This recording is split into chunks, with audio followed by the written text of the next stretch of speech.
இனிய அன்பு தமிழ் சொந்தங்களே,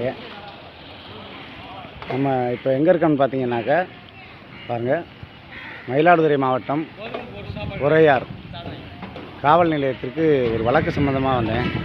அங்கே தாகமாக இருக்குன்னு சொல்லிட்டு ஏதாவது கூல்ட்ரிங்க்ஸ் குடிப்போன்ட்டு கடையில் போய் ஒரு ரோஸ் மில்க் வாங்கினேன்.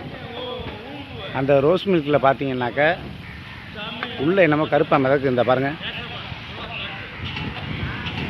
தெரியுதா? இது பாட்டிலுக்கு உள்ளே மிதக்குது. வெளியில் இருக்குமோன்னு நினச்சி பார்த்தேன், இல்லை, பாட்டிலுக்கு உள்ளே மிதக்குது.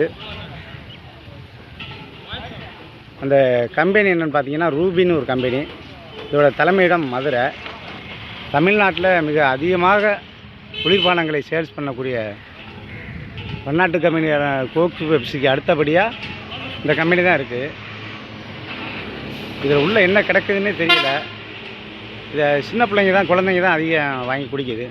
அப்படி குடிக்கிற பட்சத்தில் அதுங்களுக்கு பலவிதமான வயிறு பிரச்சனைகள், தொற்று நோய்கள் எல்லாம் ஏற்படலாம். இது என்னன்னே தெரியல. அது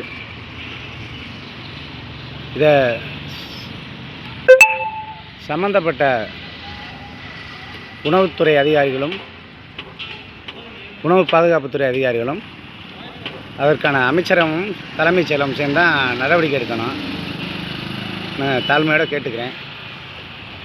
நான் யாருன்னு கேட்டிங்கன்னா, நான் அறந்தாங்கி வழக்கறிஞர், விசிகா பிரிவை சேர்ந்த வழக்கறிஞர். இப்போ ஒரு வழக்குக்காண்டிங்க நான் மயிலாடுதுறை மாவட்டம் உறையார் கிராமத்துக்கு வந்திருக்கேன். அங்கே கடையில் வாங்கும்போது அந்த பாட்டில் இருந்தது. பாவம், கடைக்காரர் என்ன பண்ணுவார்? அவருக்கு வாங்கி விற்கிறவர் தான். அவர் ஒரு 1000-500 சம்பளத்துக்காண்டி தான் நிற்கிறாரு. அவரால் முடியாது. அதனால் இந்த கம்பெனி தான் அதுக்கான பதில் சொல்லி ஆகணும். அதற்கு தகுந்த நடவடிக்கை எடுக்குமாறு கேட்டுக்கொள்கிறேன்.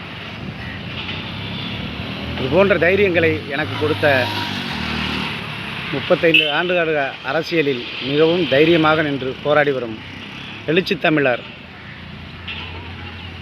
எங்கள் குலதெய்வம்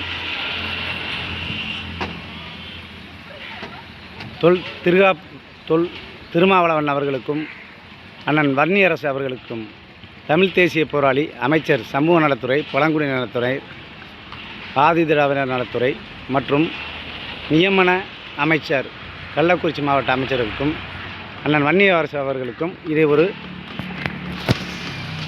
வேண்டுகோளாக